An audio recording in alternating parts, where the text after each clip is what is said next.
Hello and welcome to the World Builders Library. We're ushering in a new era here at the Biography Tower. I'm Lewis Nichols, and I've recently invested in the Forgotten Realms books. Included in the player's expansion are new backgrounds, feats, and character subclasses. What better way to explore new character options than to build new characters? I'm planning on doing all these eventually, though I don't know if I can keep up. Let's just start at the beginning. There is a drink and snack alert issued. This is forming up to be a long one. Everybody, meet Oscar.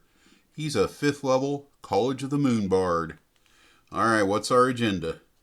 We're going to talk about bards in general and Oscar's choices through 5th level. We've got a brand new array for ability scores, and we're going to talk about it. Then we'll get into how moon bards might fit into my primary campaign world of Heston. We'll place Oscar and give him a job. There's going to be a spell list, and we're going to do a little combat assessment like we always do. Establish his SOP. Then we have bastions and skills. Finally, we're going to generalize him and talk about how this bard might find a place as a plug-and-play NPC in mine or your multi-universe. Bards. Bards. Bards come after barbs. I've been robbed. Call me oblivious, but I just realized that only 8 classes got subclasses in the new book. Come on, wizards, we have work to do. Pitch in. Okay, positive thoughts. Yeah, barbs, monks, warlocks. Really? Warlocks? And, druids. Alright, whatever. Sorry, Oscar. This is your time, not time for a rant. Forgotten Realms bards trace back to moon druids. Positive thoughts. It's okay. We do our own world building here. Bards. Bards are charisma casters, full casters. They get D8s for hit points, and they have proficiency in dex and charisma saves. Have I ever mentioned how awesome it is to get proficiency in dex saves? Nah, probably not. Bards get 3 skills. Any skills. Right off the hop. Yes, I would say this is a natural class for skill junkies. It's just a little bit better than rogues.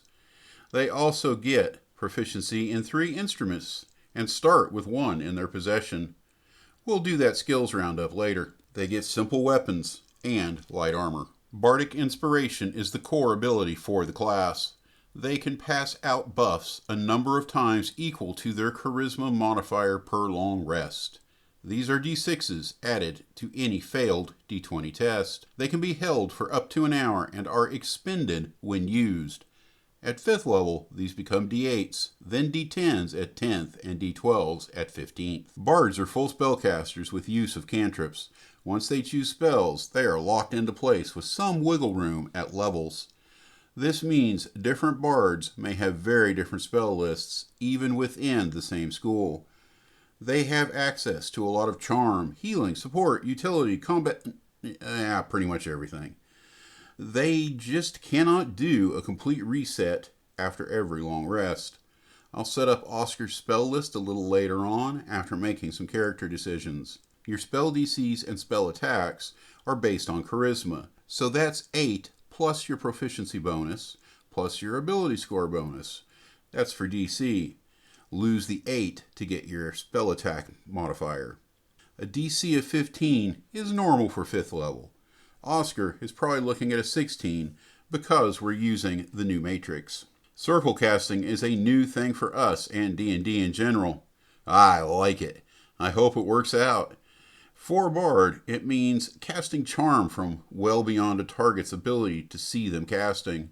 Maybe it's going to be a really long duration speak with animals. Now I'm still plotting out the details. Side note, every spellcaster needs to confirm what their DM is allowing, and if it is rules as written, start planning strats. 2nd level, Skill Junkie Acceleration. You get expertise in 2 skills. This is where you start triggering DMs. At 2nd, this makes a +4 plus ability bonus. If you're good at it, you start regularly rolling over 20. Oscar at 5th can crack 30 on a great roll. Bards also get Jack of all trades at 2nd level. This means every non-proficient skill gets a little bump. For levels 1 through 9, it's a +1, then +2 until 17th. This is independent of class, as it's based on your proficiency bonus. Not a bad reason for high-level characters to dip into Bard for a couple of levels, especially those lacking in proficient skills. At 3rd level, we get our subclass, which we will skip for a moment, as usual. 4th is our ASI/feat, again, skipping it for a moment. Finally, at 5th, we get Font of Inspirations. This lets us recover Bardic Inspirations on a short rest, and we can burn a spell slot for 1 without an action. Alright, what's that ability score array look like?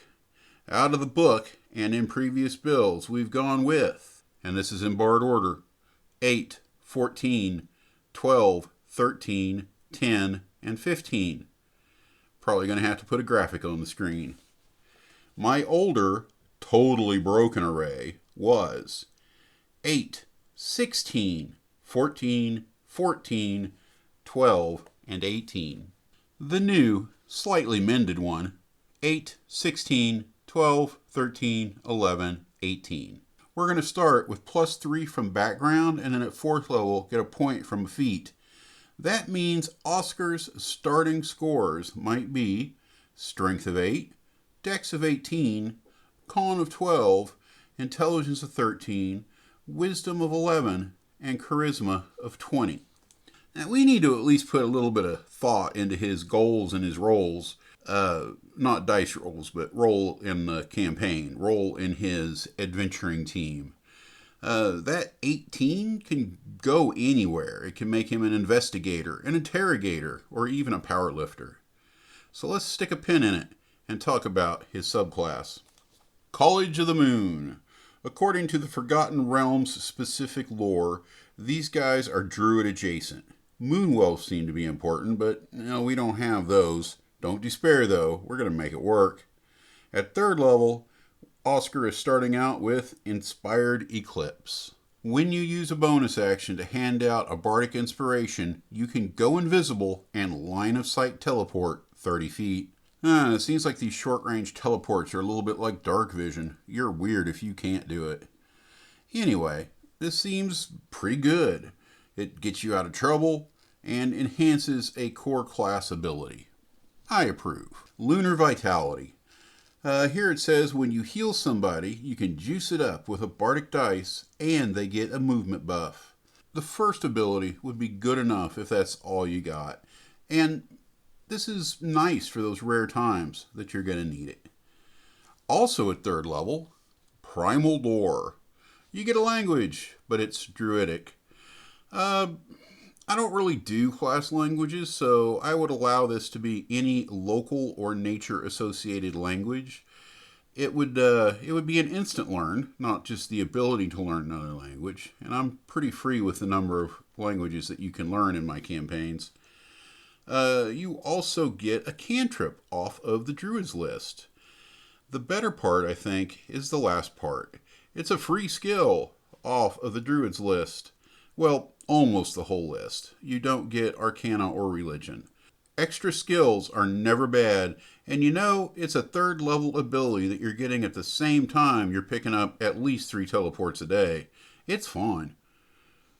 What would we be looking at 6th level? Blessing of Moonlight. Moonbeam is always prepped. In fact, you can use it once without even expending a spell slot. Once per long rest, you can enhance 1 casting. That enhancement is going to give you a little healing buff to your friends. It's already a good spell, and this really locks you into finding times to cast it. Alright, let's start tying some stuff off. Oscar is an Aasimar, born to halfling parents near the town of Sully. He was a bard for years, but after the Umbra lifted, he found himself fascinated by the changes in both nature and astronomy. He's a wanderer now, traveling with a team specialized in solving problems left over from said Umbra. Watch videos from the Heston playlist if you want to learn more about campaign events. Although at the moment, I'm not 100% certain exactly what I've included as far as detail goes about this particular event, no matter how big a deal it was. Trigger alert. You have activated the Do Stuff protocols. Comments, get videos. If you want to hear me talk about something specific, comment, subscribe. Use that like button, people. At some point, I need to get this second job to make me a little bit of money. I could be napping right now. Alright, that's enough. You guys know what to do. What does it mean to be ASMR in today's Dungeons and Dragons? Oscar is short. He's about 2'6". His movement speed, however, is still 30. Watch his little legs go. That's a toddler on speed. He's resistant to radiant and necrotic. He has dark vision, duh, and healing hands, which is a proficiency's bonus number of d4s that you can pass out on a magic action. What else? He gets a free light cantrip. And at 3rd level, he picked up Celestial Revelation. That's going to give him a transformation and bonus damage bump each round while he is transformed. The forms are Heavenly Wings, which comes with a fly speed. Inner Radiance, which turns you into a damaging lighthouse. And Necrotic Shroud, which is scary. For a background, we need charisma and something else. Remember, our options are open. I'm not going to go over them all right now for Oscar. Sorry, Oscar. Genie Touched gives charisma, dex, and wisdom, but I don't have a strong presence of genies in the area. There are the Harpers, but that's way too organized for him. If Harpers would work for you, but you don't want to run Forgotten Realms, just change the name. There's plenty of similar organizations that you can create for your world. Adapt and overcome. Or better yet, pillage, adapt, and overcome. Oh, look at that. Moonwell Pilgrim. Now that is clearly what we are supposed to pick. Let's do it. That's what we're here for. I won't read the flavor text. Take a moment if you like. Oscar gets the origin feat of Druid Initiate. He gains proficiency in the skills of nature and performance. He gets painter supplies and proficiency in painter's tools. Now, taking this new background into account, his focus has clearly been studying ancient sites changed by recent events. Knowing what we know now, we are going to finalize his ability scores. That strength stays an 8. His dex crashes to 11. Constitution of 12. Intelligence, 13. Wisdom is the winner here, 18. Charisma, still a 20. Now what about his feet? No, not the little tiny ones he walks around on. We need something that's going to give him wisdom to maintain continuity here. We're going to go with, Spellfire Adept. Let's read. It does have prerequisites. You got to be level 4, duh. You have to have either picked up Spellfire Spark as an origin feat, or you have to be a spellcaster or a packed magic user. You do not have to have Spellfire Spark if you already are a spellcaster. If I'm wrong, and I've heard other opinions on this, but I read it like 40 times, so if you want to argue with me, take it to the comments. Let's go, because I'm feeling confrontational today. Caffeine is calming, right? I guess I just need more. Alright, what does this Spellfire thing do? It gets me my point of wisdom. It lets me add a significant amount of damage to radiant spells in exchange for hit dice. It's kind of an odd trade, but I think it works. We're playing a character that's his main deal is avoiding combat, so he shouldn't be taking a lot of damage. Ooh, also, your radiant damage ignores resistance. Alright, spell list. He gets 9 spells and 3 cantrips, plus the light cantrip, plus 2 more for initiate, along with a 1st level druid spell. So for his cantrips, he's got light. He's got Bard Favorite, Vicious Mockery. He's got Starry Wisp, which is going to be his radiant damage. He's got Message and Prestidigitation.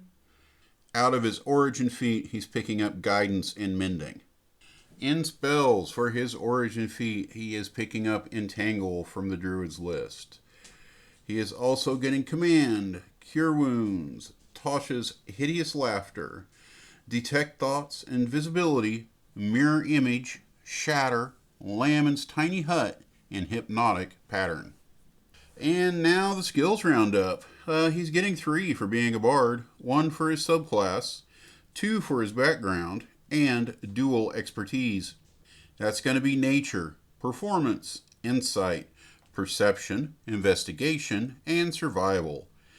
Expertise is in nature and, investigation. Oscar is not a PC. He is not optimized for damage or high stakes combat. In full kit, he's out there with an AC of 12 and a mirror image and that nice little subclass teleport invisibility thing to back him up. I see him working with a party of marshals and maybe another spellcaster. Given that their missions are often archaeological in nature, they probably also travel with a large group of diggers, porters, and other camp attendants.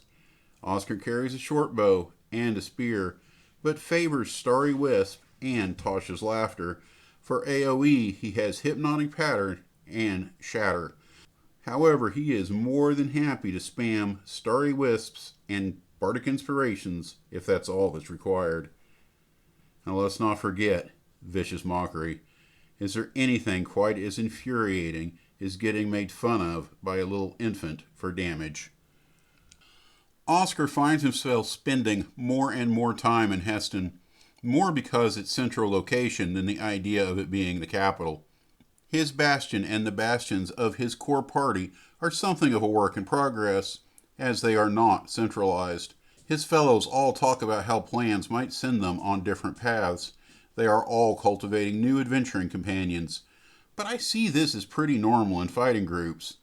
Not every party is compelled to stay together just because a campaign needs them to.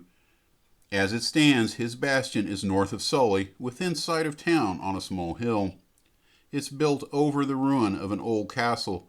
He pays a small rent to the noble who owns the land. There will be taxes from time to time, but it's usually under 10% of his current wealth, and it hits only once or twice a decade.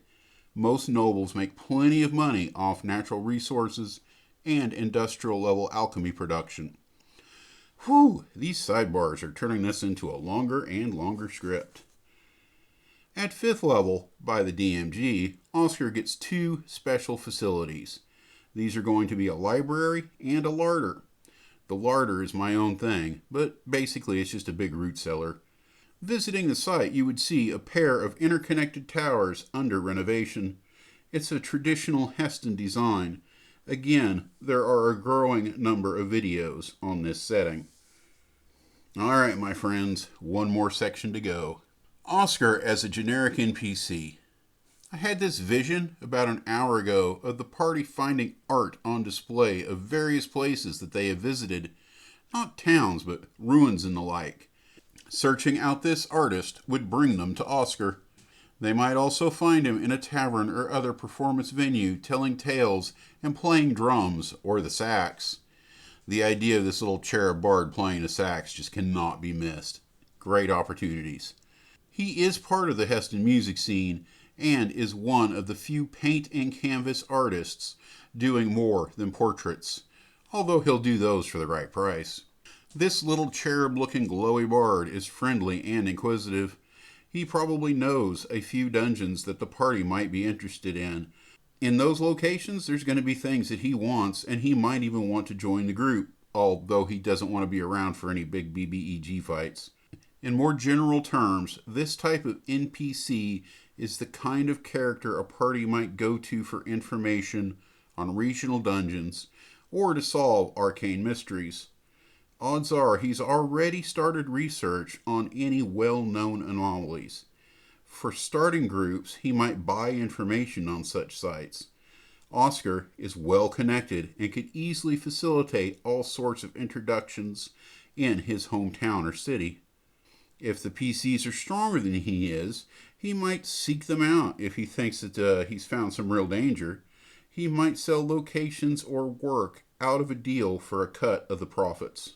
As a bard, he is also fully qualified to run PR for a party. 100 gold will buy their mention in his twice weekly shows for the next month. More money, more fame. Oscar does tend to be honest. The party will learn that they can trust him, but by the same token, he won't be dishonest for the party, no matter what they pay. Now there's that philosophy of persuasion again. Can a massively high persuasion roll talk an honest man into lying? That's going to be another video. Am I done here? Skills, ability scores, features, spells, equipment, personality. I'm almost certainly missing something. Just tell me in the comments. In the meantime, come on, people. If you've listened this far into the rambling and oversized video that you have stumbled across, would it kill you to leave a comment? Don't know what to say? Tell me where you live. That's enough. Not a street address, for heaven's sakes, but one word, like a state or a province, maybe a city. Whether you do or don't, you know that I am glad that you stopped by. You are all important people in this world, and you make it a better place. Have a great rest of the day. Cheers. Hey, you. You look around the tavern, finally notice it, the voices, this tiny little creature coming up to you. At first you think it's a baby in the bar, wandering away from his parents, but then you realize this thing's got a little set of wings and a cigar in his mouth. Hey, heard you've been asking about those caverns, the ones with the pearly gates. You look at him strangely. Pearly gates, little cherub-looking dude. What are you talking about, man? I know that you're looking for the stone of Osiferama Kayamamamus. The magic more powerful than somebody like you looks like they could handle. But, doesn't matter to me. I still might know a thing or two. I don't know. I don't really know how to smoke cigars. So, alright, yeah, this little baby. Little bitty baby. No, okay. Don't steal from other people's work. Get in my belly. I couldn't help it.